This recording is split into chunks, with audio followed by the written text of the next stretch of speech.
Et on continue sur les polynômes. À vrai dire, on va terminer sur les polynômes, puisqu'après, ce qui restera dans ce chapitre, ce seront les fonctions rationnelles, qui ont évidemment un lien vraiment direct avec les polynômes, mais qui ne sont pas pour autant exactement des polynômes. Donc, en fin de compte, dernière partie, en fait, dernière vidéo, dernière partie, sur vraiment les polynômes eux-mêmes.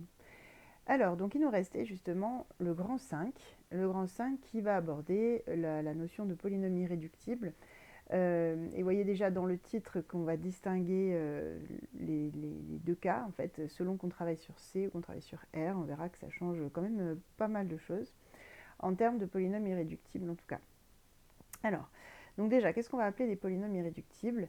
En fait, c'est une notion, je l'ai dit depuis le début du chapitre, que en fait, l'arithmétique des polynômes, ça s'appelle arithmétique, c'est pas pour rien d'ailleurs, a beaucoup de similarités. C'est pas la même chose, mais ça a beaucoup de similarités dans le fonctionnement avec l'arithmétique qu'on peut connaître dans les entiers.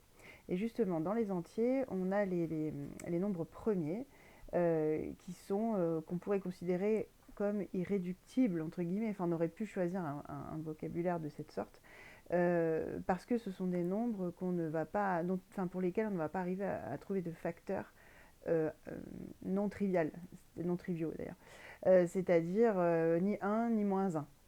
On ne va pas arriver à le casser, ce nombre, en des nombres différents, enfin en des facteurs différents de 1 et de moins 1. Et donc on aurait pu dire finalement qu'ils étaient irréductibles. On a choisi d'appeler ça premier. Pour les polynômes, on appelle ça irréductible. Alors quand je dis ça, attention, c'est pas évidemment la même chose, mais ça va revenir à peu près à ça, c'est-à-dire à des polynômes qu'on n'arrive pas à casser en termes de facteurs, c'est-à-dire qu'on ne va plus arriver à factoriser en dehors de facteurs triviaux. C'est-à-dire, ce qu'on va appeler les facteurs triviaux, là, ce seront les constantes non nulles. Parce que là, pour le coup, bon, n'importe quelle constante non nulle divise un polynôme, donc forcément, on peut en faire un facteur.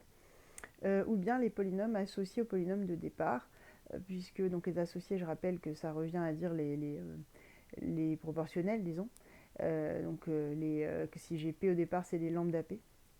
Donc ceux-là aussi vont être parmi les facteurs qu'on considère triviaux, puisque effectivement, ça on sait déjà pour un lambda non nul, bien sûr, que ça divise P au départ. Donc tous les polynômes pour lesquels on n'arrive pas à trouver de facteurs autres que des constantes non nulles ou des polynômes associés vont être appelés des polynômes irréductibles.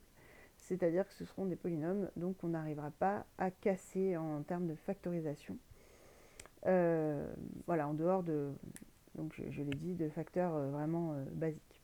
Et c'est ce qui est dit dans la définition. Donc justement, on dit qu'un polynôme est irréductible s'il n'est pas constant, puisque justement s'il est constant, justement, on ne va pas avoir cette... on est sur quelque chose qui est déjà pas réductible. Et justement, ça revient à dire comme dans les nombres premiers, on considère qu'un nombre premier est premier si déjà il est différent de 1 et de moins 1, et que blablabla. Voilà. C'est-à-dire que les facteurs triviaux eux-mêmes, on ne les considère pas comme des nombres premiers, et là pareil, les facteurs triviaux eux-mêmes, alors pas les associés, hein, mais en tout cas les constantes, on ne les considère pas comme des irréductibles. Donc il faut que P ne soit pas constant et que s'il est divisible par quelque chose, le quelque chose ne puisse être que des constantes non nulles ou bien des polynômes qui lui sont associés, c'est-à-dire les lambda P. Voilà. Donc c'est comme ça qu'on définit ce qu'on appelle un polynôme irréductible. On va voir des exemples. Alors avant de traiter des exemples, je vais juste voir la définition qui est en dessous. On appelle des compositions primaires de P dans K de X l'écriture de P comme produit de polynômes irréductibles. C'est-à-dire qu'on prend un polynôme quelconque au départ, puis on essaie de le factoriser. Et l'idée, quand on cherche à des compositions primaires, c'est vraiment de factoriser au maximum, de telle sorte que chacun des facteurs qu'on a soit des polynômes irréductibles. Et donc, effectivement, si on arrive à que des polynômes irréductibles pour facteur, on ne pourra plus factoriser, on ne pourra plus réduire. Voilà. Donc, la décomposition primaire d'un polynôme, elle n'est pas forcément irréductible, puisqu'elle peut être écrite comme un facteur de différents polynômes. En revanche, chacun des facteurs est, lui, irréductible. Voilà, alors justement, on va faire des exemples. On va traiter déjà les deux qui sont là sur le cours. Et je vais vous en donner aussi d'autres. Je pense qu'après ça, vous aurez peut-être mieux compris pour ceux pour qui c'est toujours pas trop clair, ce qu'on appelle irréductible chez les polynômes et ce qu'on appelle une décomposition primaire. Alors, donc les exemples du cours déjà. Et vous constatez qu'on... Attendez, comment je l'ai mis dans le cours que dire? Ok, bon, c'est vague. Alors non, on ne le constate pas, mais je le dis. On va voir justement dans R de x ou dans C de x que ça peut changer. Alors, si je me place dans R de x... Non, d'ailleurs non. Je vais commencer dans C de x. Donc si je me place dans C de x, ce polynôme, je peux très bien... Parce qu'en fait, je me rends compte que c'est x carré moins i carré. Donc je peux le réduire puisque x moins i et x plus i vont être donc des facteurs qui ne sont chacun ni des constantes non nulles, ni des associés à x carré plus 1. Donc j'ai bien trouvé au moins un facteur qui ne soit ni une constante non nulle, ni un associé. Donc je suis devant un polynôme qui n'est pas irréductible dans C de x, qui est, on pourrait dire, réductible. Bon, en général, on dit qu'il n'est pas irréductible. Là, chacun des facteurs appartient à C de x et pas à R de x. Hein. Donc là, c'est une décomposition qui n'est valable que dans C de x. Et donc, justement, on peut dire que x carré plus 1 n'est pas irréductible. Justement, on va l'écrire comme ça. Il n'est pas irréductible dans C de x.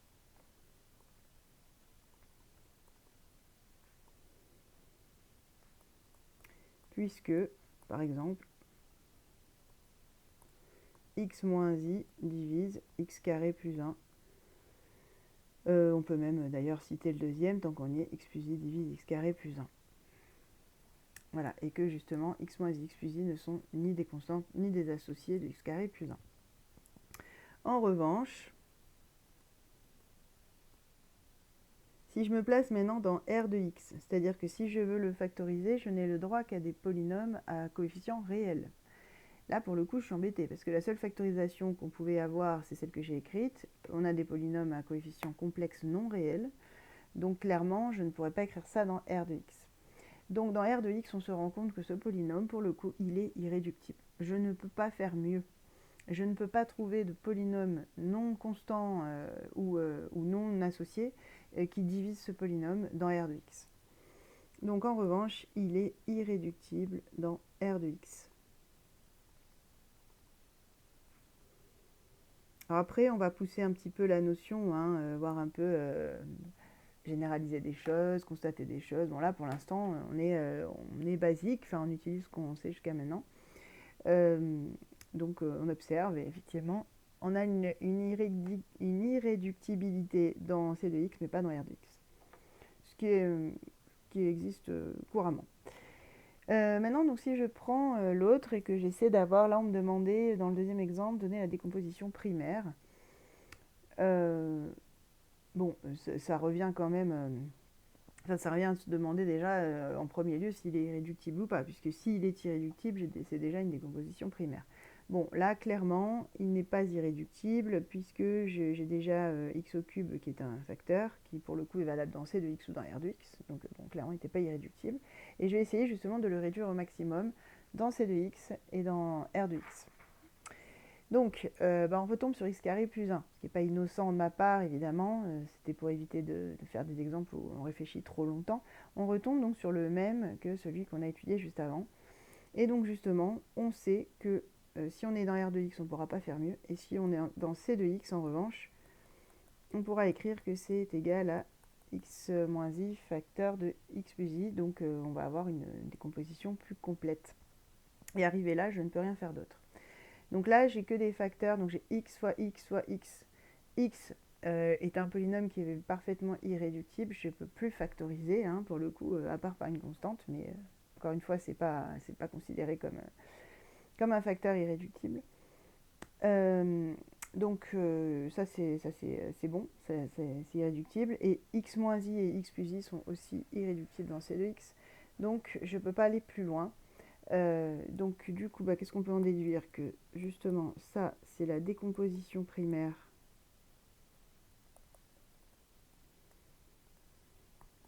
Décomposition primaire de...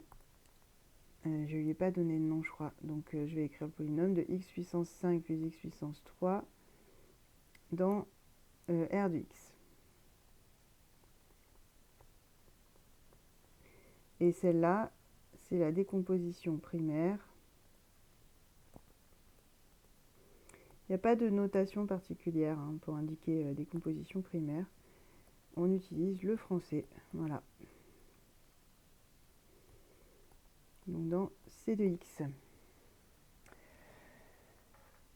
Et donc on commence à voir un petit peu ce qui se passe et qui va justement arriver là petit à petit. C'est que finalement, si on réfléchit un petit peu, quand je suis dans C de x, on l'a déjà vu tout ça, enfin vous l'avez déjà constaté, on en a déjà parlé. Quand je suis dans C de x, j'arrive toujours à trouver une racine. Et donc si j'ai une racine, j'ai un facteur de degré 1. Et en fait, ça va être vrai pour tous les polynômes. Donc du coup, si j'ai un facteur de degré 1 qui me reste à côté un autre facteur de degré 3, par exemple, ça va être de nouveau vrai pour ce facteur de degré 3. Donc on va encore pouvoir le factoriser, etc., etc. Donc en fait, ce qui va se passer, c'est que dans C de x, on n'aura que des facteurs de degré 1 avec éventuellement un exposant, mais le facteur lui-même sous l'exposant sera forcément de degré 1, sinon c'est que je n'aurai pas fini de réduire. Ou bien des constantes, bien sûr, dans nos facteurs. Mais en tout cas, les facteurs irréductibles seront les facteurs de degré 1. Et dans R de x, en revanche, là, on peut avoir des facteurs de degré 1, on peut avoir des facteurs de degré 2, on vient de le voir, x carré plus 1. Mais ce sont des facteurs de degré 2 particuliers, puisque ce sont des polynômes de degré 2 qui n'ont pas de racine réelle, en fait. Puisque justement, le problème, c'est que quand je les factorise, ça fait x moins une racine complexe non réelle. Et c'est ça qui pose problème pour la décomposition dans R de x. Donc, en gros, ce sont des polynômes qui ne vont pas avoir de racine réelle. Oui, alors, ouais. Bon, après, on nuancera un petit peu. En gros. Là, je parle en gros parce qu'on n'est pas encore rentré dans le détail, mais c'est pour vous donner un petit peu l'intuition de tout ça. Donc je disais degré 1, degré 2. Et par contre, à partir de degré 3, on n'en aura pas, puisque le degré 3, lui, va admettre au moins une racine complexe, et donc va pouvoir être... Enfin, on va reparler de ça aussi, mais... Alors si on est dans les bonnes conditions, on va voir lesquelles. Si j'ai une racine complexe, j'ai aussi sa conjuguée. On a déjà parlé de tout ça, mais bon. Et du coup, quand j'associe les deux, ça va me faire un polynôme de degré 2. Et enfin bref, quand on va avoir du degré 3, pour l'instant c'est un peu difficile de vous faire ça à l'oral, quand on va avoir du degré 3, on va toujours pouvoir le casser en degré 1, degré 2, facteur de degré 1 multiplié par un facteur de degré 2, même dans R de x. Donc en gros, dans C de x, on n'aura que des degrés 1 avec éventuellement des exposants si la racine n'est pas de multiplicité 1. Et en degré 2, on aura donc des degrés 1 dans R de x, pardon, on aura des degrés 1 et des degrés 2, mais particuliers pour les degrés 2. Voilà, en gros, c'est ça. Donc, ce que je viens de dire là, c'est petit à petit ce qui arrive. On le prépare, il y a d'autres théorèmes aussi qui vont nous servir, mais en gros, on se dirige vers ça, c'est-à-dire vers la description de ce qui est irréductible dans C de x et de ce qui est irréductible dans R de x, et donc des décompositions primaires, à quoi elles vont ressembler. Voilà, c'est ça l'idée. Donc, justement, d'abord, on va faire quelques exemples qui vont un petit peu étayer tout ça. Donc là, alors est-ce que je les ai mis dans le cours, ceux-là? Je crois pas. Peut-être le tout dernier, mais il date à la fin du cours, donc peu importe. On les fait maintenant, mais les deux premiers, je pense pas que je les ai faits. Donc là, j'ai pris des polynômes volontairement pas trop difficiles, enfin en tout cas pour lesquels il n'est pas trop difficile de trouver des racines, parce que sinon ça vient vite assez long. Donc là, ce sont des premiers exemples, et des exemples très classiques, qui néanmoins ne sont pas forcément une évidence pour tous. Donc on nous demande la décomposition primaire dans C de x et dans R de x. Donc là, si je prends x au cube moins 1, que j'ai appelé P, déjà, ce qu'on peut remarquer, c'est que c'est pareil que x au cube moins 1 au cube, et donc on peut utiliser la formule a puissance n moins b puissance n, qui avait été vu en début d'année et revu encore après, qui nous dit que justement on peut factoriser par x-1 et après on a la somme, je ne sais pas si vous vous souvenez, la somme des produits de puissance de x et de puissance de 1 tels que quand on additionne les puissances, ça fait 2. Parce qu'en tout on avait 3, on a déjà 1 degré donc dans le x-1 et tout ce qui va nous rester derrière sont entre guillemets les degrés 2. Enfin, c'est pas vraiment les degrés 2, hein, mais c'est quand j'additionne les puissances, ça fait 2. Donc du coup, je vais avoir x carré fois 1 puissance 0, donc x carré, x puissance 1 fois 1 puissance 1, donc x, et 1 puissance 2 fois x puissance 0, donc 1. Voilà, donc ma factorisation, déjà une première factorisation qui donne ça. Alors, le mieux c'est de chercher d'abord dans C de x en général, hein, parce que dans C de x on sait qu'on va trouver des racines, et après on voit si elles sont complexes ou pas. Donc là, justement, si je calcule les racines, bon, je vous laisse faire le calcul, hein, vous avez un delta 4, oui, qui vaut moins 3. Et donc comme racine, on va avoir donc alpha 1 qui serait moins 1 plus i racine de 3 sur 2. Et alpha 2 qui est sa conjuguée, justement. Moins 1 moins i racine de 3 sur 2. Donc justement, je commence déjà à en mettre une couche. Cette histoire de conjuguée, ça fonctionne pour les polynômes à coefficients réels. Et attention, on est dans C de x. Donc il peut y avoir des polynômes non réels, des coefficients non réels. Là, les coefficients sont réels, donc si les racines sont complexes, elles sont forcément conjuguées. J'en avais déjà parlé de tout ça, on l'avait déjà abordé ce sujet-là.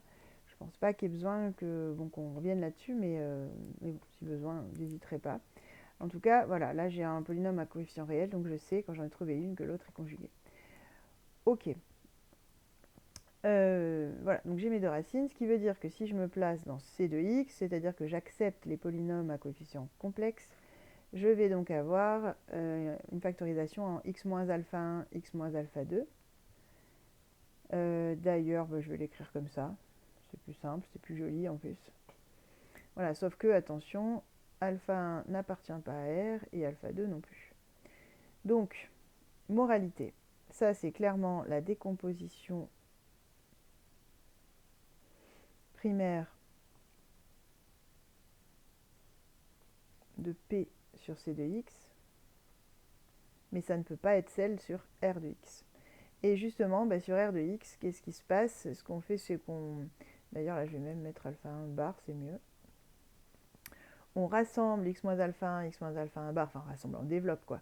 Ça nous fait un polynôme degré 2 qu'on avait dès le départ, en fait, hein, qui est x carré plus x plus 1. Et donc, on se rend compte, justement, avec les racines qu'on a obtenues, que ce polynôme n'est pas réductible, n'est pas réductible, donc il est irréductible dans R de x. Et donc, en fait, on se rend compte que ce qu'on avait là, c'était déjà la décomposition de P dans R de x. Décomposition primaire de P dans R de x.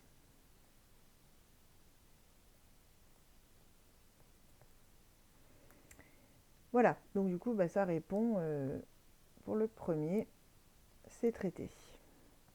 Et donc là, vous voyez que ça corrobore ce que je disais, hein. Dans C, j'ai que des polynômes, des facteurs de degré 1, qui pourraient éventuellement être identiques. Bon, là, c'est pas le cas. Et dans R, j'ai un polynôme degré 1, un polynôme degré 2. Mais un polynôme degré 2 qui est irréductible dans R, c'est-à-dire qu'il n'a pas de racine réelle. Ensuite, donc si je prends Q, x puissance 4 plus 1. Donc là, on est sur un cas un petit peu plus compliqué. D'ailleurs, avant de faire celui-là, juste une remarque, parce que quand même, c'est intéressant. Je n'ai pas soulevé là, mais c'est vrai que j'aurais très bien pu le faire comme ça. Là, quand on cherche les racines, donc je reviens à P, juste 2 minutes. Quand on cherche les racines de P, on cherche donc quand est-ce que x au cube moins 1 s'annule. Chercher les racines, ça revient à chercher sa factorisation dans C, donc dans C de x. Donc j'aurais très bien pu partir là-dessus au lieu d'utiliser a puissance n moins b puissance n, donc chercher les racines. Et chercher les racines, ça revient à chercher, pardon, ça revient à chercher quand est-ce que x au cube égale 1. x au cube égale 1, ça correspond exactement aux racines cubiques de l'unité. Et les racines cubiques de l'unité, justement, on sait que c'est 1j carré ou 1j bar d'ailleurs. J étant justement, J étant donc le alpha 1 qu'on a obtenu.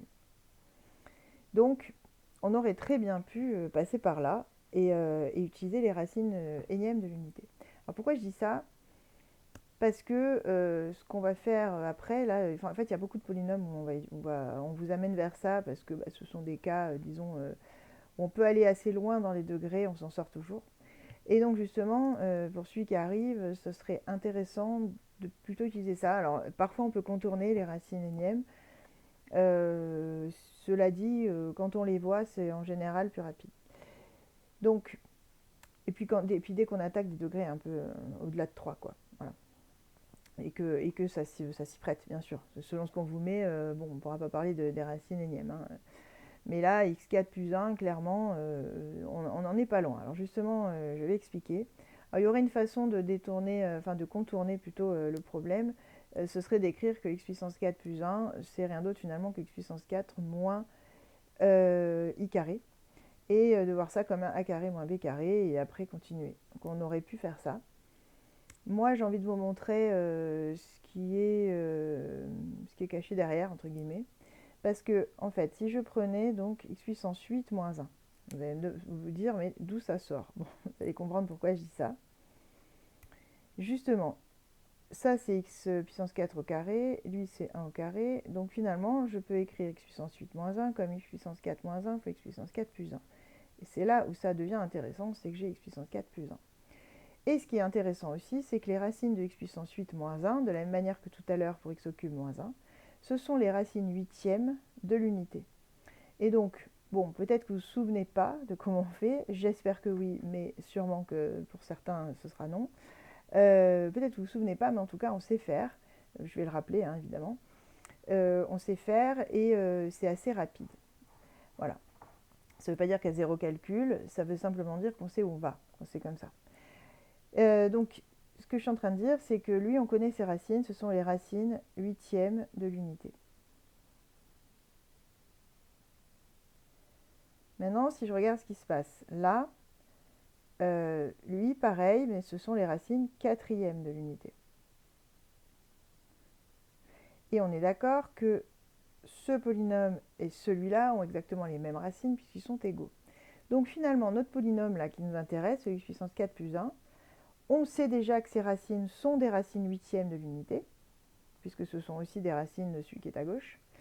Mais en même temps, ce ne sont pas les racines quatrièmes de l'unité, puisque les racines quatrièmes de l'unité sont celles du premier facteur. Donc en fait, lui, ces racines, ce sont les racines huitièmes de l'unité qui ne sont pas des racines quatrièmes de l'unité.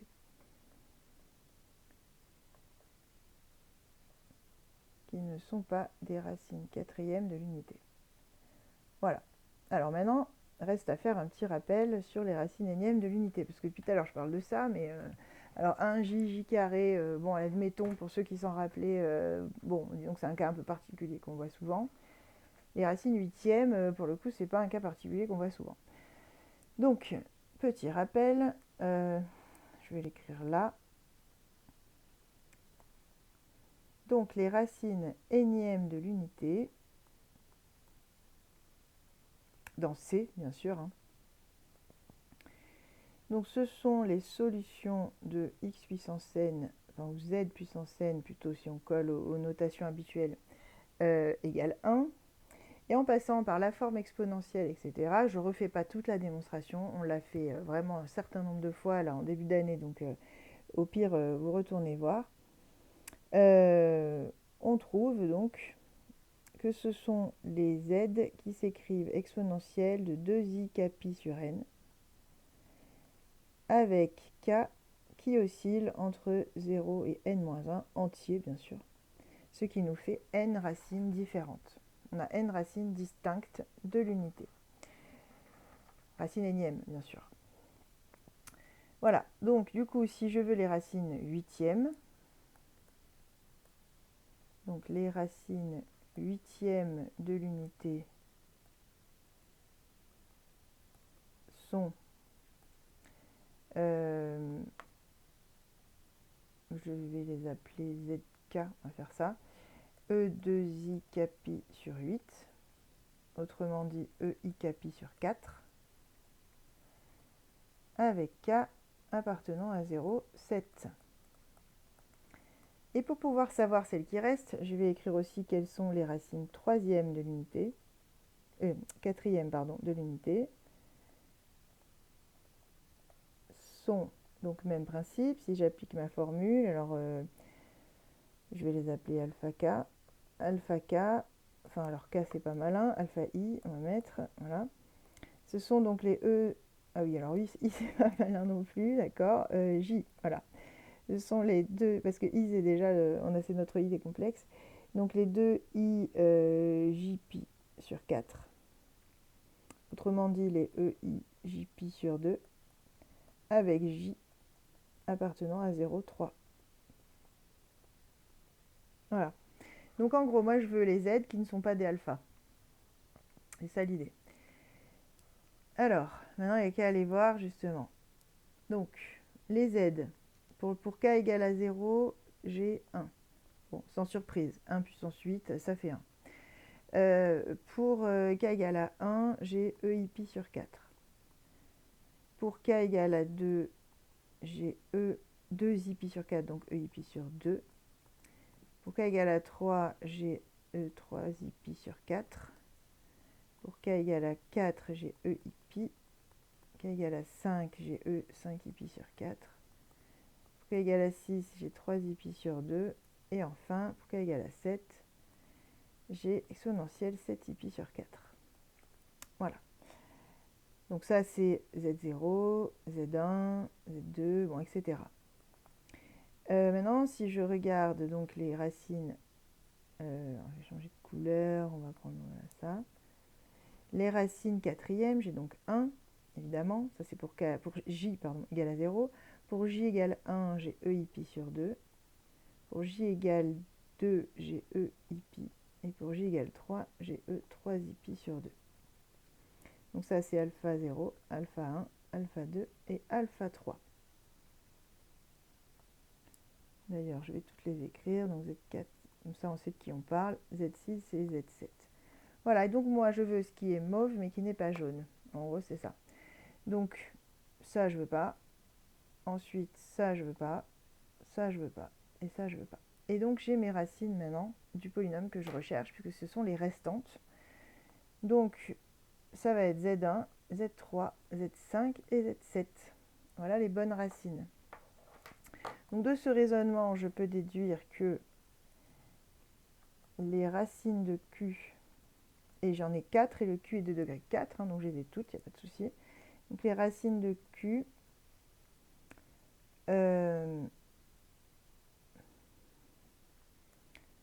j'avais pas vraiment fait de phrase de rédaction.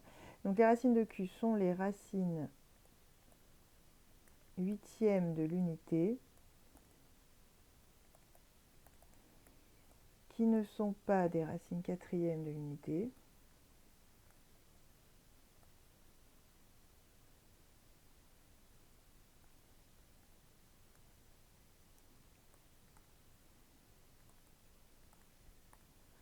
Ce sont donc Z1 qui est égal à EIP sur 4.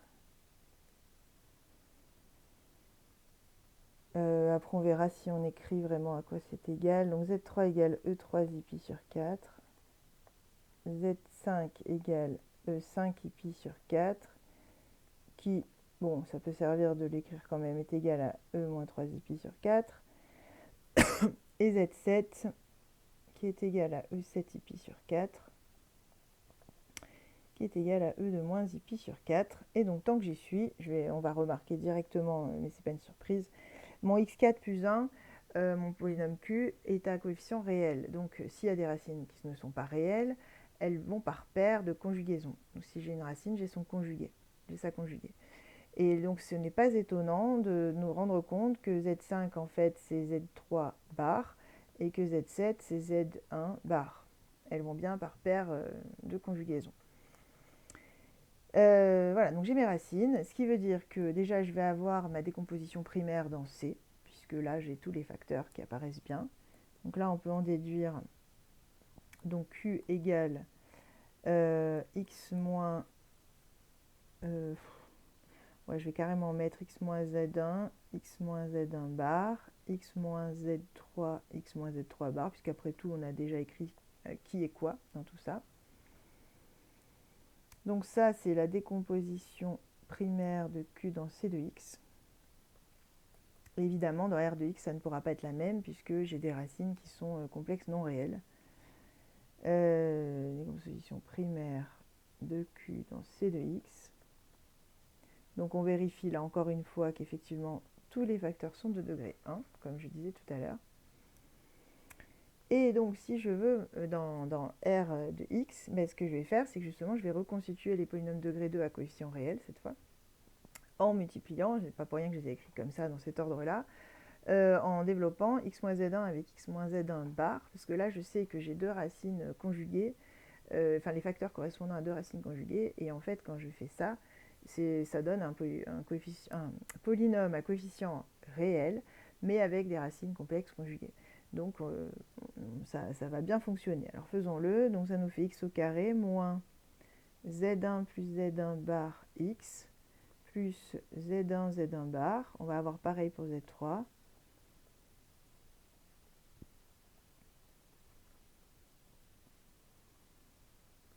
Voilà. Et donc en fait, pourquoi c'est réel, ça?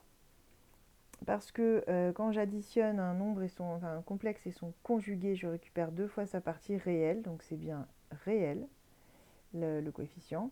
Et Z1, Z1 bar, rappelez-vous, en fait c'est le module de Z1 au carré. Et là pareil, et donc le module est bien réel, hein, voilà. Donc déjà, on sait qu'on est dans R de X. Alors tant que j'y suis, on va faire le calcul, parce que là, pour l'instant, là, j'ai pas donné le résultat. Mais on peut déjà dire que c'est la décomposition primaire de Q dans R de X. On ne sait pas encore combien valent les coefficients, mais on sait qu'ils sont réels. Et on sait qu'on ne pouvait pas avoir des coefficients de degré 1, on l'a vu juste avant. Donc c'est le plus petit degré qu'on puisse avoir pour nos facteurs. Je mets un carré ici d'ailleurs. Décomposition primaire dans R de X. Alors, donc maintenant, on va aller calculer, on va partir de... Bon, le module, pas de souci, hein, module de Z1 et de Z3, ce sont des exponentielles Iθ, donc le module vaut 1. Donc ici, là, on sait que ça vaut 1, là aussi. Quant à la partie réelle, eh bien, donc alors, partie réelle de Z1, c'est égal à la partie réelle de E i pi sur 4. Autrement dit, c'est le cosinus de pi sur 4. Donc, racine de 2 sur 2. Pareil pour la partie réelle de Z3. Partie réelle donc de... Alors Z3 c'était E3i pi sur 4. Autrement dit, le cosinus de 3pi sur 4. Autrement dit, moins racine de 2 sur 2. Voilà, donc on est capable de dire que Q dans R de X, il s'écrit x carré moins, donc 2 fois racine de 2 sur 2, donc c'est-à-dire racine de 2x plus 1, facteur de x au carré, plus, puisque du coup il y a moins, racine de 2x plus 1. Voilà, et donc ça, eh bien, c'est notre décomposition primaire dans C, dans R de X, justement, pardon, dans R de X. Et là, on avait celle dans C. Donc là, on a traité le deuxième, le polynôme Q. Alors, tant que j'y suis, je vais mettre là aussi en bleu. Voilà. Donc, vous voyez que on essaie d'être malin. Vous pouvez aussi le faire différemment. Ça fonctionnera. On peut même résoudre, en fait, purement, hein, x4 plus 1 égale à 0, chercher les racines complexes. On sait le faire, on l'a vu dans les complexes où on fait ça. Pas pour rien qu'on a travaillé tout ça en début d'année. Donc ça vous fait x4 égale moins 1, vous passez par les formes exponentielles et vous allez récupérer les mêmes écritures. Simplement, moi j'essaie de vous montrer des façons de s'y prendre qui évitent trop de calculs et du coup aussi les erreurs de calcul derrière. Là en fait j'ai fait très peu de calculs.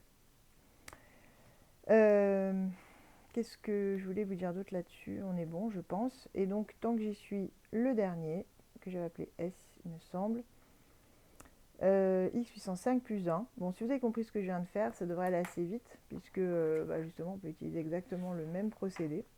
Donc, x puissance 5 plus 1, où est-ce que je vais pouvoir le traiter? Si j'ai la place à droite, je vais le faire à droite. Ouais, on va le faire là. Donc, pardon. S égale x puissance 5 plus 1. Et donc, on veut sa décomposition primaire, pareil, dans R de x et dans C de x. Donc, même principe. Celui-là, on se rend compte que si on part de x puissance 10 moins 1, en fait, c'est x puissance 5 moins 1 facteur de x puissance 5 plus 1. Et donc, c'est exactement le même raisonnement. Lui, ses racines sont les racines dixièmes de l'unité. Lui, ses racines, les racines cinquièmes de l'unité. Et donc, lui, il a les restantes, c'est-à-dire des racines qui sont des dixièmes de l'unité, mais qui ne sont pas des cinquièmes de l'unité. Voilà. Donc, je vais dire la même chose. A pour racine complexe.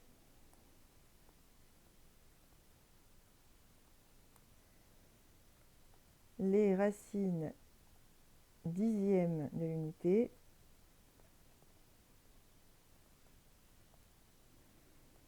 qui ne sont pas racines cinquièmes de l'unité.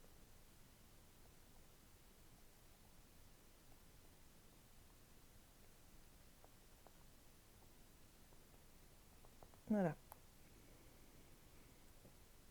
Donc, les racines dixièmes, il me semble que je vous l'avais noté comme ça, enfin avec un 10 du coup. D'ailleurs, non, tiens, je vais commencer par les racines cinquièmes. Ça va être plus logique de commencer par les cinquièmes, et après, quand on écrit les dixièmes, du coup, on voit directement celles qu'on va garder ou pas.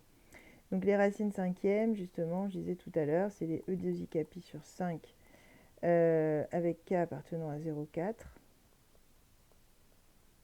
Autrement dit, on a 1 exponentielle 2i pi sur 5 pour k égale 1, 4 i pi sur 5, bon, etc.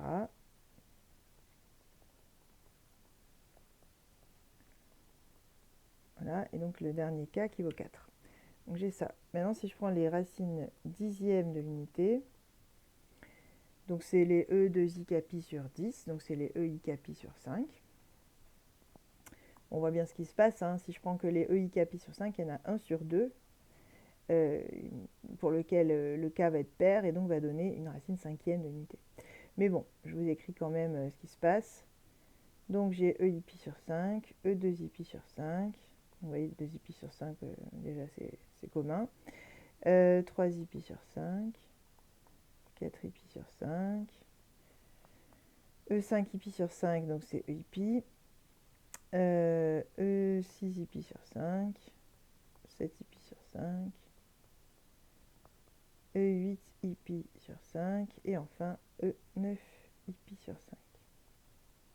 Parce que là, le k, elle est de 0 à 9.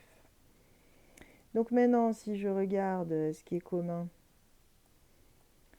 on va prendre gris, voilà.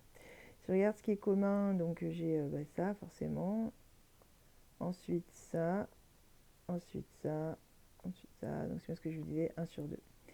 Voilà, et donc finalement, qu'est-ce qui va me rester comme racine dixième qui ne soit pas racine cinquième? En fait, toutes les racines correspondent à un cas impair. Donc là, on peut en déduire que les racines de S sont... donc si je les mets en couleur, du coup, c'est là, c'est là, c'est là, c'est là et c'est là. On en a bien 5 comme le degré du polynôme. Donc ce sont i pi sur 5. Alors lui c'est Z1. Après on avait Z3 qui était E3 i pi sur 5. Z5 qui était i pi. Alors i pi qui est égal à moins 1, hein, tant qu'on y est. Bon. Z7 qui est E7 i pi sur 5 qui est égal à E moins 3 i pi sur 5. Donc en fait c'est Z3 bar. Comme j'ai déjà expliqué tout à l'heure, c'est sans surprise. Et enfin Z9, 9 i pi sur 5, qui est en fait la même chose que moins i pi sur 5. qui est donc le conjugué de Z1. Voilà, donc même principe. On peut en déduire que Q s'écrit, alors, x moins z1 facteur de x moins z1 bar, facteur de x moins z3, facteur de x moins z3 bar, et x moins z5 qui est en fait x plus 1. Donc ça, c'est la décomposition dans C de x. Puisque là, vraiment, on n'a que des facteurs de degré 1, on ne peut pas faire mieux. Et dans R de x, donc justement, pareil. On va rassembler, donc je ne refais pas le calcul, hein, c'est comme tout à l'heure. Un carré ici, plus Z1 bar, Z1, Z1 bar, donc Z1 en module au carré. Pareil pour les Z3, donc 2 fois partie réelle de Z3x plus modulo Z3 au carré, facteur encore de x plus 1. Voilà, et donc ça, alors tant que j'y suis, je vais l'écrire aussi. Alors la partie réelle de Z1, c'est le cosinus de pi sur 5. Et le module, c'est 1. Donc on va voir ça. Ensuite, x au carré moins 2 cosinus de 3pi sur 5. X, bien sûr, plus 1. Le tout facteur de x plus 1. Voilà, et donc ça, c'est notre décomposition primaire dans R de x. Donc là, on était en degré impair, et donc on se retrouve avec, et c'est chaque fois pareil, hein, un facteur de degré 1 à coefficient réel, lui pour le coup, le x plus 1, c'est celui qui est correspondant à la seule racine réelle là, de notre polynôme. Tout polynôme de degré impair a au moins une racine réelle. Et après, pour ce qui reste, il en reste 4, donc on peut avoir encore que des réels. On peut avoir que des complexes, et dans ce cas-là, c'est ce qu'on a ici, on les a par couple, parce que notre polynôme au départ était à coefficient réel, donc par couple de conjugués. Et on pourrait avoir aussi un couple de conjugués et que des réels à côté. Voilà, donc tout ça existe. Là, nous, on était dans le cas d'une réelle et 4 complexes, non réels. Voilà, donc on a bien traité le cas du dernier. Ah, mais je l'appelais Q, pardon, tout à l'heure, là c'est S. On a bien traité le cas du dernier, justement, qui était S, dans R de X et dans C de X. Voilà, je pense que ça vous donne quand même un bon aperçu de ce qu'on appelle donc une décomposition primaire et des polynômes irréductibles. Donc on va pouvoir avancer, aller un petit peu plus loin sur cette notion, généraliser des choses, etc. Et démontrer, hein, tant qu'à faire. Alors un premier théorème qui lui est admis, qui est très connu, qui a l'air très basique et qui est en fait un théorème qui est difficile à démontrer. Donc qui dit tout simplement que tout polynôme de C de x de degré supérieur ou égal à 1 admet au moins une racine complexe. Bon, et on pourrait aller plus loin, ce que je disais, quand il est à 2 degrés impair, on pourra même... ah oui, non, pardon, là on est dans C de x, donc j'ai rien dit. Et si on le prenait dans R de x, on va y venir après, on pourrait dire qu'en degré impair, on a même au moins une racine réelle. Non, mais là on est à coefficient complexe, donc non, on ne peut pas dire mieux. Si on a un polynôme dans C de x, on a au moins une racine complexe, bon, ce qui est déjà pas mal. La remarque, c'est simplement du vocabulaire, donc ça, je n'insiste pas. Donc ce théorème qui s'appelle le théorème de D'Alembert-Gosse. Et on verra qu'il va nous aider notamment à démontrer des choses derrière. Ensuite, bon, là j'ai rien de spécial à dire de plus, hein, parce qu'une belle application, ce sera justement la démonstration de ce qui arrive. Donc sur le théorème d'Alembert-Gosse, enfin voilà, on verra si à l'occasion on en a besoin dans les exercices. Mais on s'en sert souvent dans les exercices plutôt théoriques. Donc les polynômes irréductibles de C de x. Voilà, donc on y vient. Je l'annonce depuis le départ. Les polynômes irréductibles dans C de x, justement, vu qu'un polynôme dans C a toujours au moins une racine, comme quand on a une racine, on est factorisable par x moins la racine, on déduit assez vite que du coup, forcément, on va pouvoir factoriser avec que des facteurs de degré 1. Et donc, on se rend compte que finalement, rien n'est irréductible dans C de x à part les polynômes de degré 1. Donc, les polynômes irréductibles de C de x sont... quel suspense, les polynômes de degré 1.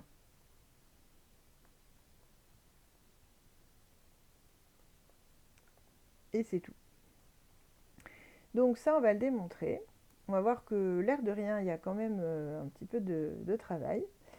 Et ensuite, donc, on ira généraliser l'allure d'une décomposition, enfin le type, disons, une décomposition primaire dans C de X. Donc là, nous sommes dans le 5 de B.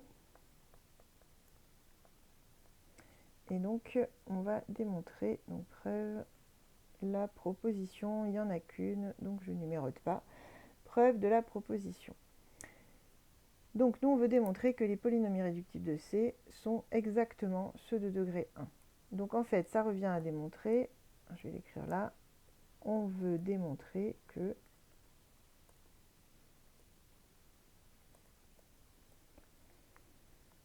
P est un polynôme irréductible de C de X, oui, irréductible de C de X. C'est équivalent à dire que P est un polynôme de C de X de degré 1. P est de... Oh là là, pardon. Et de degré 1. Alors dans C de X, évidemment, bon. En fait, je vais faire comme ça. On veut démontrer dans C de X que P est un polynôme irréductible, ça revient à dire que P est un polynôme de degré 1. Donc en fait, il y a une équivalence derrière ça. C'est-à-dire que d'une part, on veut montrer que si je sais que mon polynôme est irréductible, il est forcément de degré 1. Mais aussi que s'il est de degré 1, alors il est forcément irréductible. Et du coup, ça nous donnera le fait que ce sont les seuls. Alors, on va commencer par le sens indirect. Donc on va supposer que P comprend un polynôme P degré 1. Donc supposons donc soit P appartenant à C de X. Supposons que degré de P égale 1. Bon.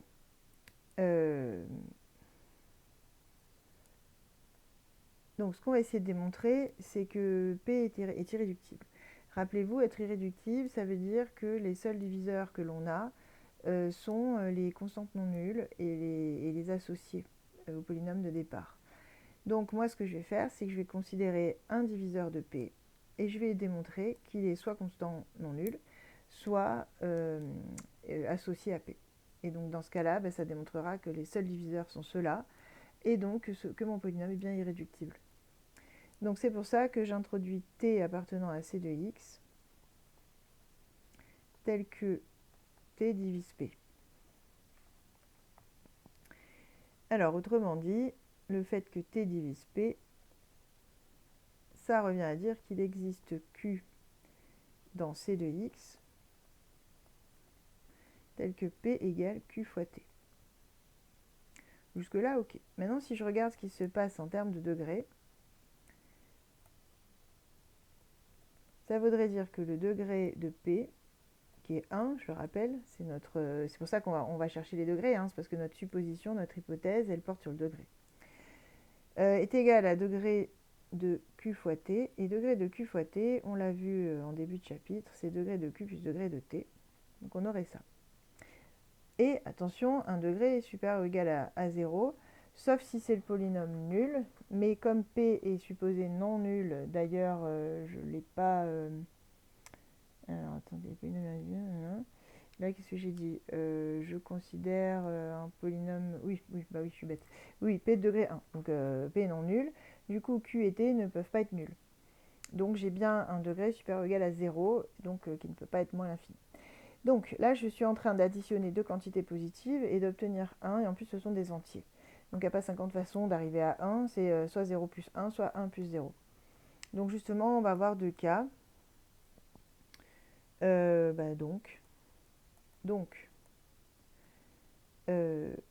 Premier cas,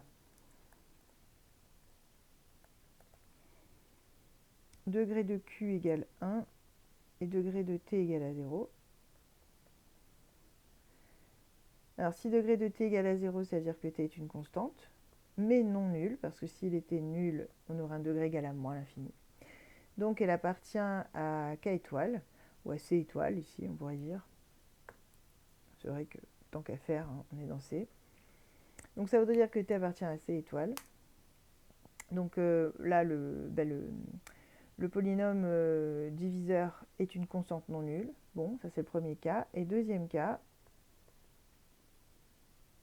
degré de q égale à 0 et degré de t égale à 1. Alors, ça voudrait dire qu'on a q cette fois qui est égal à un lambda non nul. Et p du coup qui est égal à q fois t, je le rappelle depuis le départ, du coup serait égal à lambda t. C'est-à-dire que p et t, enfin les deux seraient associés. Donc t est associé à p. Et en fait, on a fini pour ce sens, puisque là, on vient bien de démontrer que si je prends t un diviseur de p, alors dans ces conditions, il est soit constant, non nul, soit associé à p, ce qui est la définition même d'un polynôme irréductible pour p, puisque tous ces diviseurs sont des diviseurs entre guillemets triviaux. Voilà. Donc des diviseurs qui ne vont pas rendre le polynôme réductible. Donc en effet, premier sens est démontré. Dans C de x, P de degré 1, et en fait ce sera vrai aussi ça dans R de x, puisqu'on voit bien que, enfin en fait on n'a pas utilisé là pour l'instant le fait d'être dans C plutôt que dans R. Hein. Donc P est irréductible. Ok, donc un sens on est bon. Maintenant l'autre sens. Donc cette fois-ci je pars d'un polynôme irréductible. Donc je prends P, donc soit P un polynôme irréductible de C de x. Et c'est là où c'est moins évident de démontrer qu'alors forcément une degré 1. C'est pas très long par contre, hein, vous allez voir. Donc soit P, un polynôme, j'ai dit irréductible de C de x. Alors nécessairement le degré de P est supérieur ou égal à 1, puisqu'on a dit que pour être irréductible un polynôme, il faut qu'il ne soit pas constant déjà. Donc son degré est forcément supérieur ou égal à 1, donc car P non constant. Bon, ok. Et là, on va utiliser justement le théorème de D'Alembert-Gosse, qui lui est vrai sur C, justement, pas forcément sur R. Donc c'est là qu'on voit que ce qu'on est en train de faire, justement, ça marche sur C, mais pas forcément sur R. D'après le théorème de D'Alembert-Gosse, vous aurez compris que c'est donc l'association de deux mathématiciens. Hein. P admet une racine alpha dans C, au moins une. C'est ce que dit le théorème. Hein. D'où on peut en déduire que x moins alpha divise P. Bon, jusque-là, ok. En plus, P de degré supérieur ou égal à 1, donc tout ça c'est bien cohérent. Or, on a supposé que P était irréductible. C'est là que ça commence à coincer, notre histoire. Parce qu'il est irréductible, mais il est quand même divisible par x moins alpha. Alors c'est pas que ça coince, c'est que en fait là je n'ai plus beaucoup de possibilités pour P. P est forcément du coup un proportionnel de x moins alpha. Parce que sinon, si t de degré par exemple égal à 2 et qu'il était divisible par x moins alpha, dans ce cas-là il serait réductible, puisque je pourrais l'écrire comme x moins alpha fois un autre polynôme. Donc là justement, le fait qu'il soit irréductible et divisible par x moins alpha, ça l'oblige à être associé avec x moins alpha. Alors, donc, or P est irréductible. Donc, x moins alpha, qui est donc un de ces diviseurs, qui n'est pas constant, rappelez-vous, comme il est irréductible, tous ces diviseurs sont soit constants, soit associés. Donc, comme celui-là n'est pas constant, c'est qu'il est associé. Est associé à P. Ce qui revient à dire qu'il existe lambda appartenant à C étoile, tel que P égale lambda fois x moins alpha. Et donc, effectivement, P est de degré 1.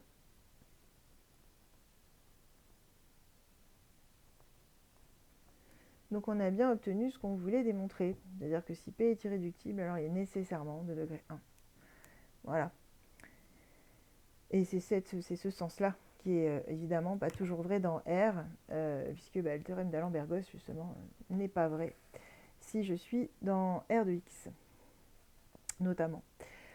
Ok, donc voilà, on a bien démontré ce qu'on voulait. Des exemples, on en a déjà, donc je ne fais pas plus d'exemples là-dessus. Ce qui nous amène donc au 5.2c, alors je vais le mettre à l'écran.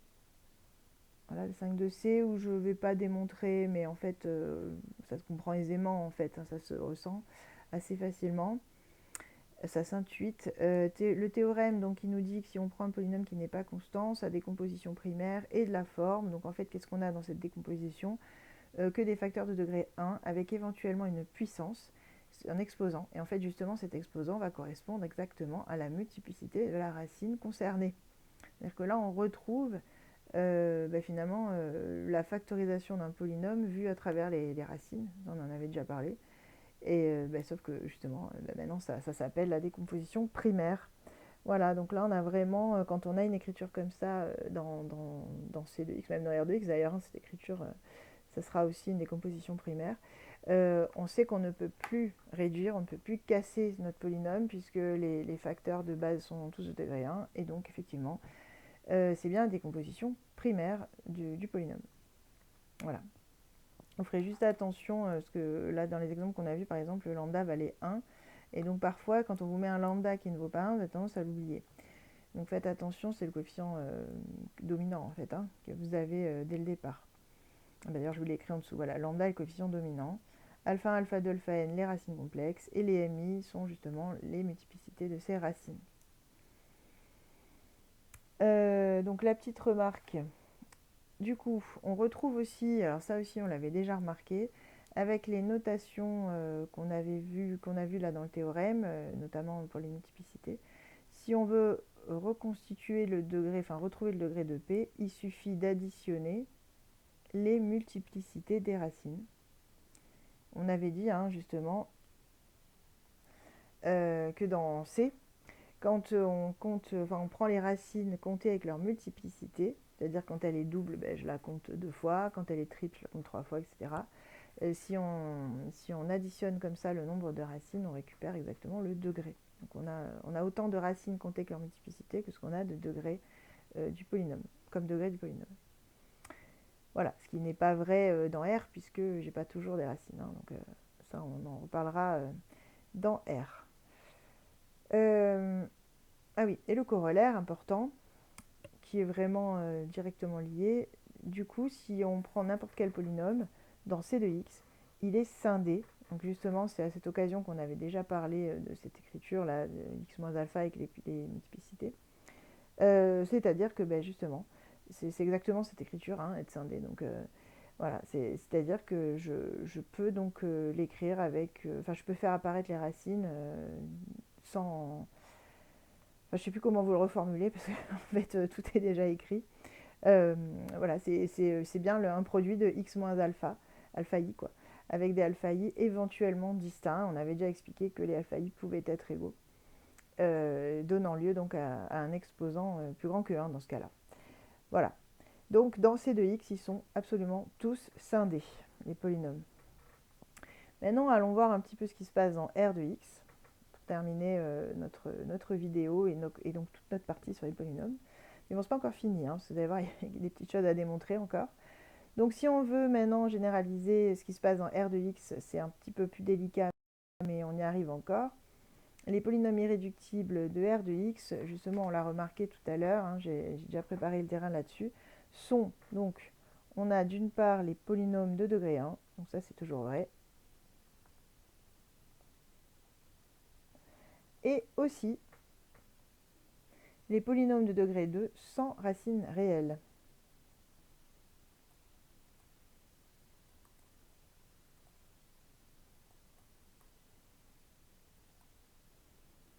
donc sans racine réelle. Alors là, on est dans R de x, donc polynôme à coefficient réel. S'il y a une racine complexe, l'autre est forcément sa conjuguée. Voilà. Donc, autrement dit, dont le discriminant est négatif strictement,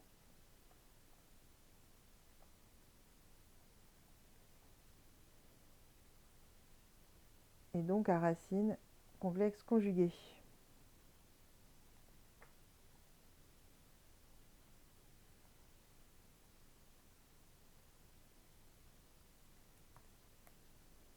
Conjuguée. Voilà, bon, et bien ça on va le démontrer. Et pour le démontrer ça, on va avoir besoin du petit lemme en dessous. Donc on va d'abord démontrer le lemme, ensuite la proposition. Ce lemme, on en a déjà parlé, hein, de ça aussi. Je me demande même si on ne l'a pas déjà démontré en partie. Alors il va un petit peu plus loin que ce qu'on avait vu. Mais... Donc ce lemme, il dit que justement, alors, si on a un polynôme à coefficient réel, attention, ça ne marche que pour les réels. J'ai déjà dit, rien que sur cette vidéo, j'ai dû le dire déjà 3-4 fois. Si alpha est une racine complexe de P, alors sa conjuguée alpha bar est également une racine de P. Et la petite touche en plus, c'est que non seulement c'est aussi une racine de P, mais en plus elle a la même multiplicité. Voilà, donc on va déjà démontrer ce lemme, et ensuite on pourra en déduire la preuve de la proposition qui est juste au-dessus.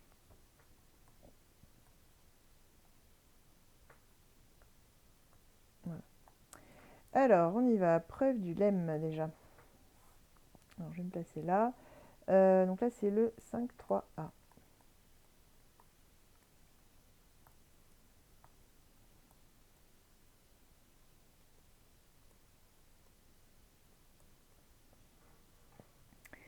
Alors, le lemme. Donc, alors, on veut démontrer... montrons que alpha appartient à C, racine de P appartenant à R de X. Si et seulement si, alors je vais mettre deux multiplicités M. Si et seulement si alpha bar est racine de P. De multiplicité M, donc avec la même multiplicité. On veut démontrer ça. D'ailleurs, pardon, en fait, une implication suffira. Puisque dans l'autre sens, en fait, c'est la même, puisque alpha bar bar, c'est alpha. Donc, ça ne sert à rien. Une implication suffira. Alors, du coup, je prends un polynôme P que je vais écrire sous sa forme de sigma, donc k allant de 0 jusqu'à n, avec les AK, et ça c'est important, qui sont dans R, pour tout cas, bien sûr.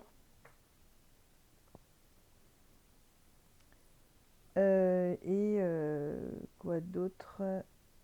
Ah oui, et justement, et soit aussi alpha appartenant à C, tel que P de alpha égale à 0. Là, on suppose que alpha est une racine de P.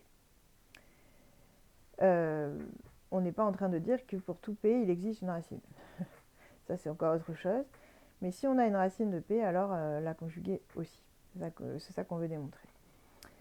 Ok, alors, déjà dans un premier temps, on va démontrer que alors alpha bar est une racine. Donc ça, c'est facile. Juste, on va aller calculer P de alpha bar, ce qui revient à la somme des AK alpha bar K égale 0 jusqu'à N. Les AK sont des nombres réels. Attendez, je vais faire comme ça. Donc leur conjugué est égal à eux-mêmes. Et le conjugué accepte la puissance, le produit en fait, et donc la puissance sans problème. Donc je peux aussi généraliser mon conjugué sur alpha puissance k. Et donc au final, ça fait les AK alpha k conjugués, pour la même raison. Et la somme aussi est très bien supportée par le conjugué. La conjuguée d'une somme et la somme des conjugués et vice versa. Donc je peux écrire ça. Et donc en fait c'est P de alpha conjugué, sauf que P de alpha c'était 0. Puisque alpha est une racine de P. Et donc on se rend compte assez facilement qu'effectivement, si alpha est une racine de p, alpha bar est une racine de p. Et vous constatez, j'insiste, hein, je l'aurais dit, hein, vous constatez que ce qui fait que ça fonctionne, c'est qu'il y a un moment où comme AK est réel, je peux le remplacer par son conjugué. Si AK était complexe, donc si j'étais dans C de X, je ne pourrais plus dire ça. Et ça fait tomber en fait toute cette proposition qui n'est plus vraie si je suis dans C de X. Bon, maintenant il me reste à montrer qu'elle a la même multiplicité. C'est un petit peu plus délicat ça, mais on va y arriver. Alors, soit... ouais. Alors pour l'instant, je vais les appeler différemment, les multiplicités, puisque justement, je ne sais pas si elles sont égales pour l'instant. Donc soit M la multiplicité de alpha et M' la multiplicité de alpha bar. Bon, on sait qu'elles sont toutes les deux racines, donc la multiplicité vaut au moins 1. Alors, oui, d'accord. Donc, comme alpha est de multiplicité M, on a P de alpha qui est égal à P de alpha. Rappelez-vous, hein, on l'a vu dans la précédente vidéo, ça. C'est-à-dire qu'on a les dérivées successives qui s'annulent en alpha, mais pas la dérivée, enfin jusqu'à la m-1e, mais pas la dérivée m-ième. Voilà, en tout cas, moi ce qui m'intéresse, c'est ça. Parce que comme j'ai ça, ça veut dire que j'ai donc alpha qui est racine de p, etc. Et donc, alpha bar aussi, puisqu'on vient de démontrer que si alpha est racine d'un polynôme, alpha bar aussi. Tous ces polynômes sont bien dans R de x, donc ça fonctionne. Donc m-1e de alpha bar égale à 0. Donc ça veut dire que alpha bar annule p, p', p seconde, etc. jusqu'à p m-1e.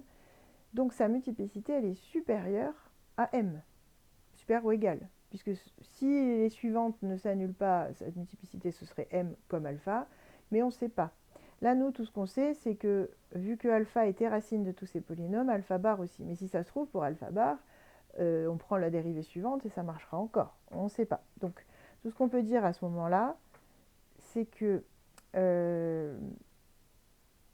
oui, c'est bien m et m' que j'ai pris. J'ai un doute sur les notations. Donc, alpha bar est racine... Ouais, bon, ça sert à rien que on a compris, hein, j'ai déjà écrit mathématiquement, c'est bon. Non, je peux dire directement, donc m est supérieur ou égal à m'. Voilà. Pardon, oh là là, je vais y arriver, pardon. Donc m' est supérieur ou égal à m, justement. C'est exactement ce que je disais tout à l'heure. C'est-à-dire que j'ai la multiplicité donc de alpha bar qui est au moins égale à m, puisqu'on a toutes ces dérivées successives jusqu'à m-1 qui s'annulent. Bon. Maintenant, de même, comme on sait, comme on sait que m' est la multiplicité de alpha bar, on peut dire que p de alpha bar égale p' de alpha bar égale jusqu'à donc p m'-1e de alpha bar qui vaut 0. Et donc pareil, comme, alors je vais l'écrire là, et alpha bar bar c'est égal à alpha. C'est-à-dire que là, si je réutilise ce qu'on vient de démontrer, mais sur alpha bar cette fois, je peux dire que si alpha bar elle est racine de p, p' jusqu'à pm'-1e, alors alpha aussi, puisque alpha est la conjuguée de alpha bar. Donc je peux en déduire que p de alpha est égal à p' de alpha, qui est égal à p de m'-1e alpha égale à 0. Donc là, c'est un peu le contraire qui se passe, c'est-à-dire que là, c'est alpha qui est racine de p, p', etc. jusqu'à la m'-1e. Donc tout ce qu'on sait, c'est que m, donc la multiplicité de alpha, est forcément supérieure ou égale à m'. Voilà, et je pense que là, vous m'avez vu venir cette fois. Si j'ai m' supérieur à m et m supérieur à m', je peux en déduire que m' égale m. Et donc, elles ont bien la même multiplicité, ces deux racines, alpha et alpha bar. Ok, bon, ça c'était le lemme. Maintenant, il y a la proposition. Il y a un petit peu de travail encore. Bon, après, on aura quasiment fini, hein, rassurez-vous. C'est la dernier os, on va dire. La dernière chose qui peut être un petit peu plus délicate. Donc maintenant, la preuve justement de notre proposition qui affirme qui sont les irréductibles dans R de x. Donc justement, qu'est-ce qu'on veut montrer? Eh bien, on veut montrer que P irréductible dans R de x, c'est équivalent à P qui est soit de degré 1, soit de degré 2 sans racine réelle. Je simplifie un peu l'énoncé, mais à peine en fait. J'ai juste pas réécrit le contexte. Sans racine réelle. Voilà, donc on veut démontrer ça, ce qui est donc bien une équivalence là aussi, hein, puisqu'on veut vraiment les deux sens. P est irréductible, alors il est soit de degré 1, soit de degré 2 sans racine, mais aussi si P est de degré 1 ou de degré 2 sans racine, alors il est irréductible. Comme on a fait d'ailleurs tout à l'heure dans C2X, sauf que là il y a peut-être un passage délicat supplémentaire. Donc pareil, je vais commencer plutôt dans ce sens-là, le sens indirect, donc le sens où je suppose que P est soit l'un soit l'autre là. Donc je vais dire si degré de P égale 1. Alors ce que je vais faire déjà, c'est que je vais prendre soit P appartenant à R de X. Voilà. Donc si degré de P égale 1, bon, il est bien irréductible puisqu'il est dans C de X. R de X est quand même inclus dans C de X, hein. Et on a vu que dans C de X, les degrés 1 étaient irréductibles. Bon. C'est est irréductible. Je vais mettre puisque P appartient à R de X qui est inclus dans C de X. Enfin, en même temps, c'est même pas vraiment ça, hein, c'est pas vraiment ça, parce que dans C2X, on avait des coefficients potentiellement complexes. Donc, non, enfin, en fait, c'est vraiment basique, irréductible, tout simplement parce que justement, pour les mêmes raisons, ça se démontre de la même manière que ce qu'on a fait dans C2X. C'est pour ça que je dis ça, hein, et j'y reviens pas. Mais pour les mêmes raisons, si je prends un diviseur de P qui est de degré 1, ce diviseur, je vais arriver à montrer, comme tout à l'heure, que c'est soit une constante, soit un associé. Et donc, du coup, P est bien irréductible puisqu'il n'a que des diviseurs triviaux. Voilà, donc je passe. Je vais plutôt mettre voir preuve dans C2X. Voilà, on va plutôt faire comme ça.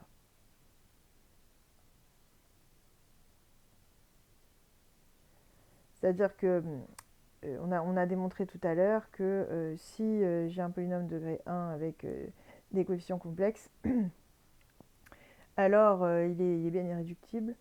Et donc les coefficients complexes peuvent être réels, et donc effectivement je récupère mon cas en fait réel. En fait c'est un des deux sens de tout à l'heure que je peux réutiliser ici. Si vraiment on veut faire du recyclage, on peut le faire aussi. Mais voilà, faut être bien clair parce que c'est pas les deux sens par contre. Alors ensuite, donc ça c'est pour le premier cas. Maintenant le deuxième cas qui est plus intéressant, parce que lui pour le coup on l'a pas du tout exploré encore. Donc maintenant si degré de P égale 2 et P n'a pas de racine réelle.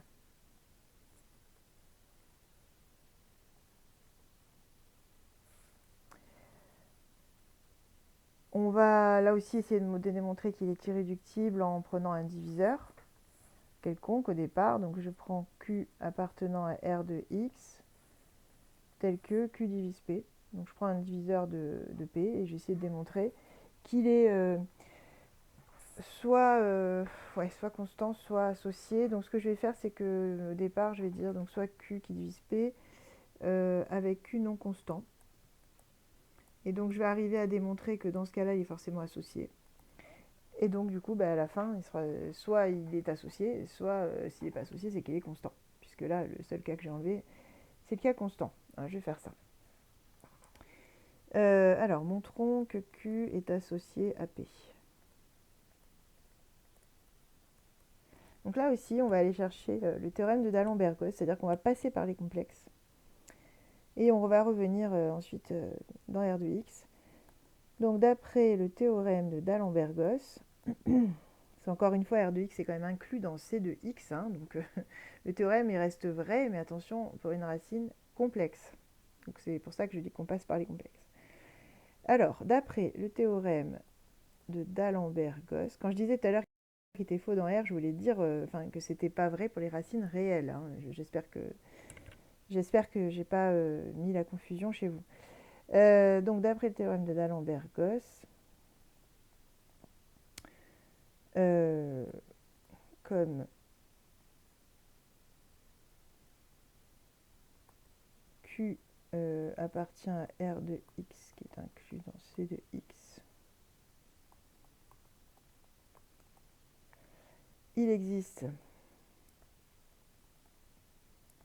alpha complexe, c'est ça qu'il faut bien noter, tel que Q de alpha égale à 0. Autrement dit, x moins alpha qui divise Q. Or, Q divise P. Donc, x moins alpha divise P. Jusque-là, ok. D'où P de alpha égale à 0.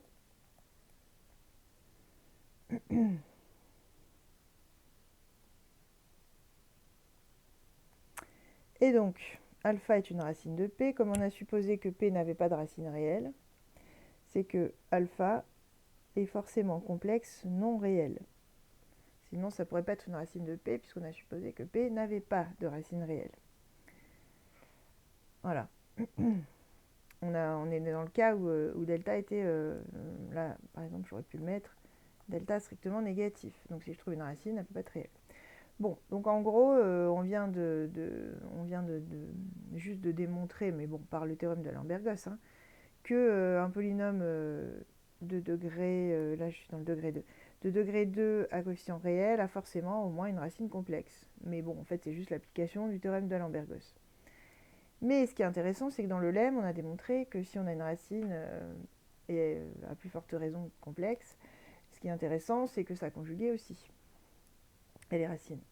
Donc là, on peut en déduire que, ainsi, alpha bar, qui est différent de alpha, parce que justement, alpha n'est pas réel, hein, c'est pour ça que je disais plus forte raison, sinon c'est pas très intéressant, le alpha bar. Donc ainsi, alpha bar, qui est différente, est également une racine de P et de Q, puisque pour Q aussi, on avait alpha qui était racine, hein, rappelez-vous. Racine de P et de Q. Ce qui nous permet, donc, d'où on a alpha et alpha bar qui sont des racines. Donc on peut en déduire que x moins alpha facteur de x moins alpha bar divise Q et P en fait.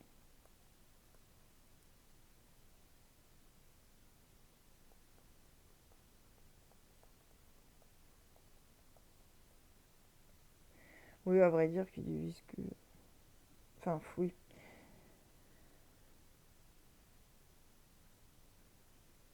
Ça suffisait en fait, hein, mais bon, bref. Parce que là, donc, j'ai un polynôme de degré 2 qui divise P. Et donc forcément, oui, non, en fait, c'était intéressant d'écrire les deux. Pardon, je me pose des questions en même temps. Non, non, c'est bon. Donc on a ça, et donc,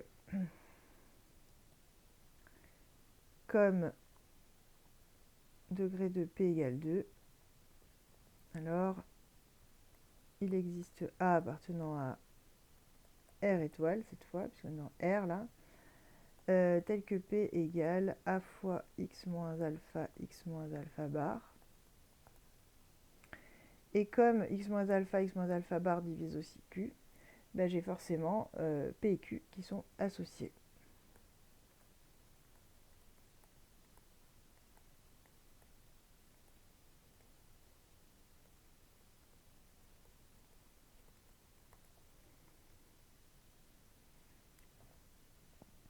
Voilà, donc si on récapitule, j'avais pris donc Q qui est un diviseur de P non constant. J'arrive à démontrer donc que Q admet au moins une racine complexe alpha qui est donc aussi une racine complexe de P. Comme P n'a pas de racine réelle, c'est une complexe non réelle, et donc sa conjuguée alpha bar est une autre racine de P. Donc ça veut dire que x moins alpha et x moins alpha bar divisent P, donc x moins alpha bar divise P, le produit. Sauf que c'était aussi vrai pour Q. P de degré 2, donc il est forcément associé à x moins alpha bar, et Q, du coup, qui divise lui-même P aussi. Donc P et Q sont nécessairement associés. Et comme on les a trouvés associés, du coup, on peut en déduire que Q est soit associé, soit constant, puisque rappelez-vous qu'on avait fait l'hypothèse que Q était non constant. Donc du coup, si on n'est pas dans le cas où ils sont associés, il ne reste plus que ça. Il ne reste plus que le cas constant. Donc on n'a plus qu'à conclure que ainsi un diviseur de P est soit constant, soit associé à P. Et c'est exactement la définition des polynômes irréductibles. Donc P est irréductible.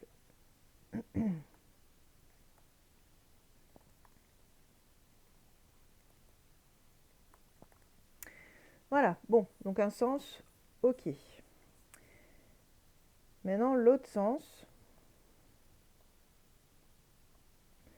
je prends P un polynôme irréductible, et je vais essayer de démontrer qu'il ne peut pas avoir un degré supérieur à 2 déjà, strictement, et que si le degré vaut 2, c'est le cas où il n'y a pas de racine réelle. Alors, supposons que P est de degré supérieur ou égal à 2.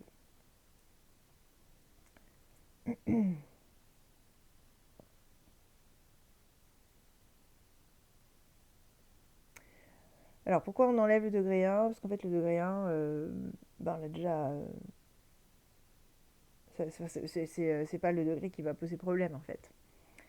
Parce que, du coup, s'il n'est pas supérieur ou égal à 2, il sera de degré 1. Bon, effectivement, ça fait partie des polynômes irréductibles. Donc, on peut déjà aller explorer le cas, justement, supérieur ou égal à 2. Bon. Donc si supérieur ou égal à 2, d'après le théorème d'Alembert-Gosse, là aussi, donc il est un peu partout ce théorème quand même dans cette preuve.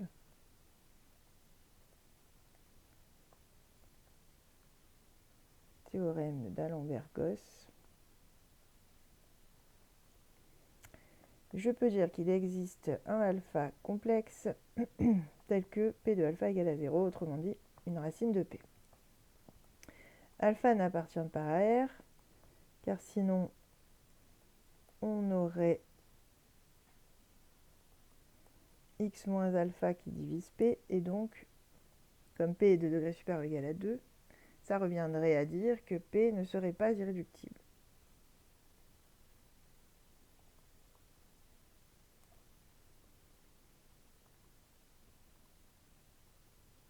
Bon. Ok.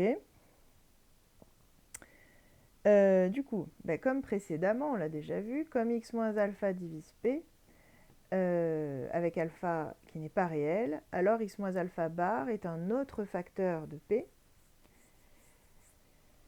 Et donc, je vais vous mettre comme précédemment, pour pas tout rédiger. Hein.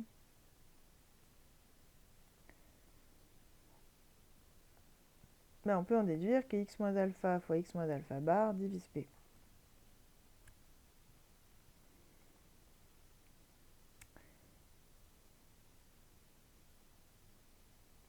Ainsi, donc x moins alpha fois x moins alpha bar, qui est égal à x au carré moins alpha plus alpha bar, sauf si on l'a croisé déjà tout à l'heure, plus alpha alpha bar, qui est égal donc à x au carré moins 2 fois la partie réelle de alpha x plus module de alpha au carré.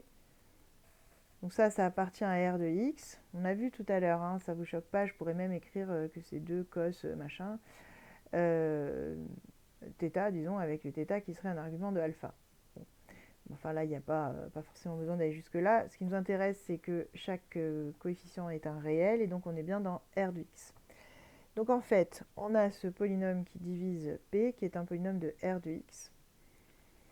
Et donc ce polynôme, donc x moins alpha fois x moins alpha bar, n'est pas constant, et il divise P. Or, on sait que P est irréductible, rappelez-vous. Donc si P est irréductible, ça veut dire que ses diviseurs sont soit des constantes, soit des associés. Donc là, s'il est constant et qu'il est diviseur de P, s'il n'est pas constant, pardon, et qu'il est diviseur de P, c'est qu'il est forcément un associé à P. Donc ça, je vais l'écrire. P est irréductible. On a fini, hein. Donc, ce diviseur non constant est forcément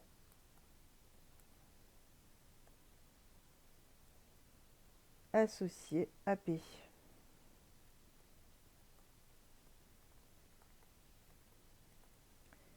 C'est-à-dire qu'il existe lambda appartenant à R, étoile, mais bon, R en particulier, enfin aussi, tel que P égale lambda facteur de x moins alpha bar.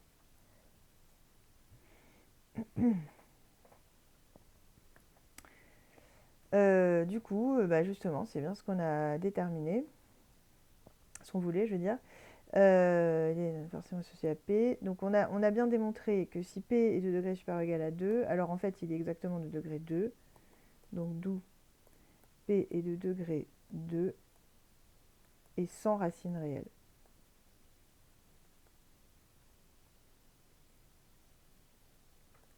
Donc effectivement, si P est irréductible, soit il est de degré exactement 2, puisqu'on voit bien qu'on a supposé que P est de degré supérieur ou égal à 2, et on est tombé sur seulement le cas où P est de degré 2. Tous les autres cas ne vont pas être possibles en fait, on n'aura pas de polynôme irréductible dans ce cas-là. Donc soit il est de degré 2 sans racine réelle, soit justement, l'autre cas, c'est le cas où P est de degré 1. Et effectivement, degré 1, c'est pas à démontrer. On vient déjà de démontrer que tous les polynômes de degré 1 étaient irréductibles. Donc voilà. Donc soit je retombe sur du degré 1, soit j'ai du degré 2, mais à racine non réelle. Voilà, donc voilà qui démontre ce théorème, pas si simple, hein, il y a beaucoup de choses en fait derrière, c'est une preuve intéressante.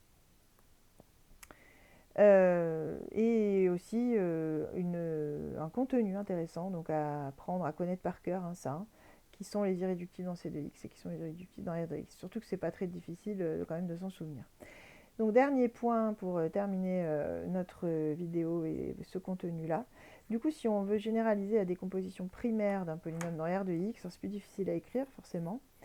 Je vais avoir donc dans cette décomposition primaire, potentiellement, s'il y a des racines réelles, je vais avoir des x moins alpha i avec la multiplicité, comme j'avais pour les complexes. Mais après, pour les racines non réelles, je vais retrouver, on l'a vu dans l'exemple tout à l'heure, je vais retrouver les fameux x carré moins 2 fois la partie réelle, x, etc., qui correspondent en fait à un cosinus, hein, la partie réelle.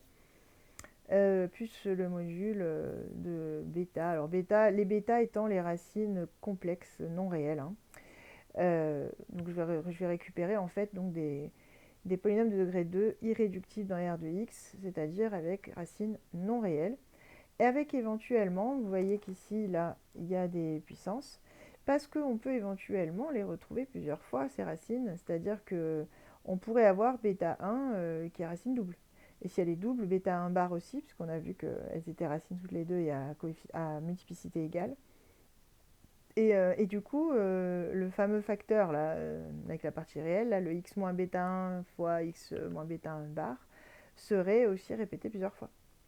Donc on peut aussi faire apparaître comme ça la multiplicité des racines complexes dans la décomposition primaire réelle, et sans faire apparaître finalement la racine concernée. C'est-à-dire qu'elle est cachée dans le polynôme de degré 2. Voilà, j'espère que c'est à peu près clair ce que je disais. L'exemple qui est en dessous, on l'a déjà traité en fait dans les exemples de tout à l'heure. Donc on est bon là-dessus. Et voilà, je pense que je m'arrête là parce que c'est déjà très long. Mais n'hésitez pas après à mettre en lumière tout ça avec des exemples, aller voir dans le TD, parce qu'on va en faire justement dans le TD. Parce qu'en réalité, c'est quand même très compréhensible et assez faisable même. Mais voilà, les formules, toutes les lettres qu'il y a partout, tous les mots, parce qu'il y a beaucoup de vocabulaire dans ce chapitre quand même assez nouveau, tout ça peut faire peur. Mais encore une fois, essayez de passer au-delà, de passer à la pratique, et puis même sur les exercices théoriques, de les faire plusieurs fois en fait, hein, pour arriver à appréhender, à apprivoiser même, je dirais, tout ce langage, tout ce vocabulaire, toutes ces notations, pour arriver à extraire finalement l'essence de tout ça et vous rendre compte qu'en fait, vraiment le cœur de ce qu'on apprend là est finalement assez logique, assez cohérent, assez intuitif. Donc ça ne devrait pas poser plus de problème que ça avec de l'entraînement. Je l'espère en tout cas. Mais voilà, n'hésitez pas encore une fois si besoin à revenir vers moi. Et en attendant de vous retrouver avec plaisir, je vous remercie donc de cette écoute et à très bientôt.